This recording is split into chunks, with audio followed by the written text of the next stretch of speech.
বৈধ সম্পর্কের ফলে অন্তঃসত্ত্বা হলে এই অবস্থায় বিয়ে সহি হবে কিনা?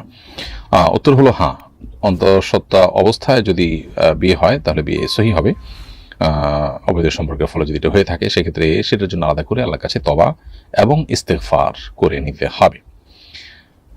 তওবা ইস্তেগফারের পর বিয়ে বন্ধনে আবদ্ধ হতে চাইলে আবদ্ধ হতে পারেন। এমনিতে সাধারণ অবস্থাতে কোনো নারী অন্য কোনো পুরুষের সন্তান তার গর্ভে ধারণ করেছেন, তাহলে সেক্ষেত্রে তালাক হলে সন্তান প্রসব হওয়ার পর অন্য কোনো জায়গায় বিয়ে বসতে পারবেন। কিন্তু অবৈধ সম্পর্কের ফলে যদি অন্তঃসত্ত্বা হয়ে থাকে তাহলে ওই ব্যক্তি যদি বিয়ে করতে চায় সে বিয়ে বিশুদ্ধ হবে, এবং এই অবৈধ সম্পর্কের কারণে যে হারাম সন্তান পেটে এসেছে সেটার জন্য উভয়কে তওবা নসুহা বা আল্লাহর কাছে খাঁটি অন্তরে তওবা করতে হবে। তারপর প্রশ্ন হলো যে আমার সন্তান প্রসবের সময় বাড়িতে কোনো পুরুষ ছিল না, তখন সন্তানের কোনো ধাত্রী আজান দেয়, মহিলা মানুষ আজান দিলে কি কোনো সমস্যা হবে? উত্তর হলো না, এতে কোনো অসুবিধা নেই। নবজাতকের কানে আজান পুরুষরা যেমন দিতে পারেন, নারীরাও কিন্তু দিতে পারেন। অতএব কোনো নারী যদি আজান দিয়ে দেন তাতেও কিন্তু নবজাতকের কানে আজান দেওয়ার যে মুস্তাহাব সেটি আদায় হয়ে যাবে। এরপরে প্রশ্ন হলো, মানুষকে দিনের দিকে উদ্বুদ্ধ করার উদ্দেশ্যে বর্তমানে অনেকেই ইসলামিক ফিকশন বা কাল্পনিক উপন্যাস লেখেন, যেখানে কোনো চরিত্র গুনাহের জীবন ছেড়ে সৎ পথে ফিরে আসেন। এমন কাল্পনিক কাহিনী কি দাওয়ার বৈধ উপায় হিসেবে ব্যবহার করা যায়? মানুষের অনুপ্রেরণা ও হালাল বিনোদনের উদ্দেশ্যে এ ধরনের উপন্যাস লেখা শরীয়তসম্মত হবে কিনা? উত্তর হলো যে এটি জায়েজ হতে পারে, এর মধ্যে যদি খারাপ কোনো কিছু না থাকে, এর মধ্যে যদি সুস্পষ্ট কোনো মিথ্যা বা প্রতারণার কোনো কিছু না থাকে, তাহলে সেক্ষেত্রে সমাজের মানুষ ফিকশন উপন্যাসকে ফিকশন হিসেবেই জানে। সেই হিসাবে এটা কাল্পনিক এবং ধরে নিয়ে কথা বলার মতো একটা ব্যাপার, এবং এটা জায়েজ হবে।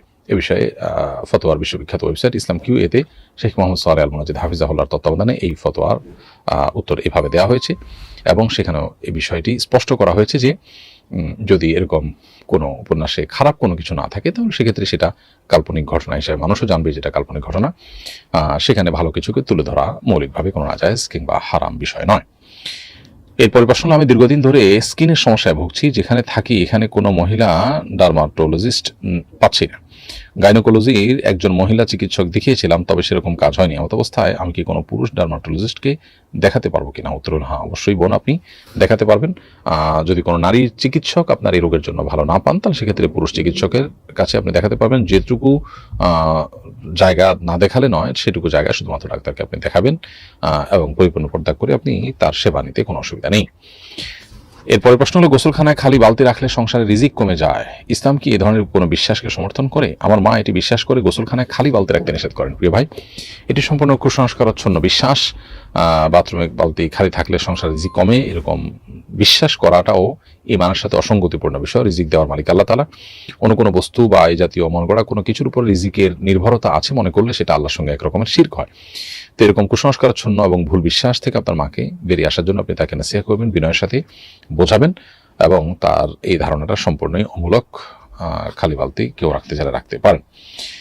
এরপরে প্রশ্ন হলো, মোবাইল অ্যাক্সেসরিজ যেমন earphone, Bluetooth speaker, sound box, mobile memory, pen drive এসব বিক্রি করা কি জায়েজ হবে? উত্তর হলো হ্যাঁ, এগুলো বিক্রি করা জায়েজ আছে। এগুলো কিনে যদি কেউ গুনাহের কাজে ব্যবহার করেন এটা দায়িত্ব তার। এটাই শরিয়ার মূলনীতি। এখানে এমন কিছু নেই যে বিষয়গুলো আসলে মৌলিকভাবে হারাম কাজেই শুধু ব্যবহার করতে হয়, বরং এগুলো ব্যবহারটার মাল্টিপল ব্যবহার আছে, এবং হালাল হারাম দুই ধরনের ব্যবহারই করা যায়। ফলে কেউ যদি হারাম কাজ ব্যবহার করে সে গুনাহগার হবে, তার গুনাহ, এবং যিনি বিক্রি করছেন তার উপর কোনো দায় বর্তাবে না ইনশাআল্লাহ তাআলা। কারণ এখানে তিনি প্রত্যক্ষভাবে গুনাহ করতে সাহায্য করছেন, ব্যাপারটা তা না, বরং গুনাহ এবং গুনাহ ছাড়া অন্য কোনো কাজে ব্যবহার করার সুযোগ ছিল, ব্যবহারকারী সেটাকে খারাপ ক্ষেত্রে শুধুমাত্র ব্যবহার করেছেন, তার জন্য তিনি আল্লাহর কাছে দায়ী হবেন। এরপর প্রশ্ন হলো, আমি সূরা কেরাত ভালো পারি, তাই আমাকে আমাদের অফিসের মসজিদের ইমামতির দায়িত্ব পালন করতে হয়। সাধারণত অফিসের লোকেরা জামাত শুরু হওয়ার পর তাড়াহুড়া করে আসেন। সবার জামাত পাওয়ার সুবিধার্থে রুকুর তাসবিহ পাঠ শেষ হওয়ার পরও একটু প্রলম্বিত করি, এতে নামাজের কোনো ক্ষতি হবে কি না? উত্তর হলো যে সামান্য প্রলম্বিত করলে কোনো অসুবিধা নেই, তবে এত বেশি যদি বিলম্ব করা হয় যেটা চোখে পড়ার মতো এবং মুসল্লিদের কষ্ট হয় তাহলে সেটা নাজায়েজ হবে। আর নির্দিষ্ট করে কোনো মুসল্লি আসছে এবং তার জন্য আপনি লম্বা করলেন, সেটা অনুচিত। নামাজের মধ্যে নামাজের বাইরের বিষয়ের প্রতি এভাবে খেয়াল রাখা এবং সেটার আলোকে নামাজের প্ল্যান পরিকল্পনা করা এটা অনুচিত। তবে এমনিতে আপনি একটু লম্বা করেন, উদ্দেশ্য হলো মুসল্লিরা যত পান, সেটা মৌলিকভাবে কোনো নাজায়েজ বিষয় হবে না যদি হালকা পাতলা বা সামান্যতম লম্বা হয় সেটি।